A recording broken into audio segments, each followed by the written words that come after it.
நமஸ்காரம். பரதநாட்டிய பாணியில், நடன பாணியில் தட்டி கும்பிடுவது ஒரு மிகவும் முக்கியமான அங்கமாகும். தட்டி கும்பிடுவது நாம் முதலில் நடனம் செய்ய தொடங்கும் போதும் நடனம் செய்து முடிந்த பின்பும் நாங்கள் அந்த பிரேயர்ஸை செய்வோம்.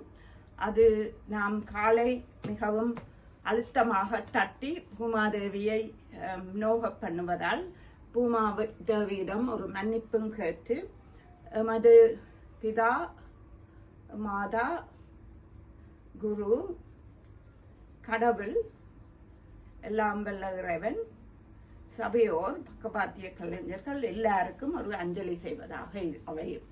அதற்கு கடகாமுகம், சிகரம், பதாகம், சத்துரோ அண்ட் அஞ்சலி இப்படியான ஹஸ்தங்களை, முத்திரைகளை பாவித்து செய்வோம்.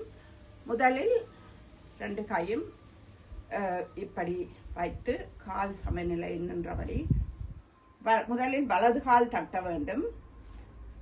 1, 2, பிறகு சிகரமாக மாறி இப்படி போய் இங்கால போய்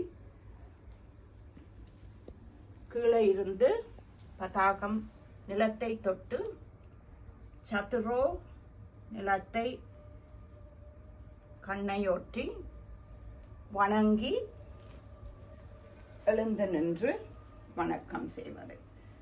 இன்னும் ஒரு முறை நான் செய்கின்றேன். 1, 2, 3, 4, 5, 6, 7, 8, 9,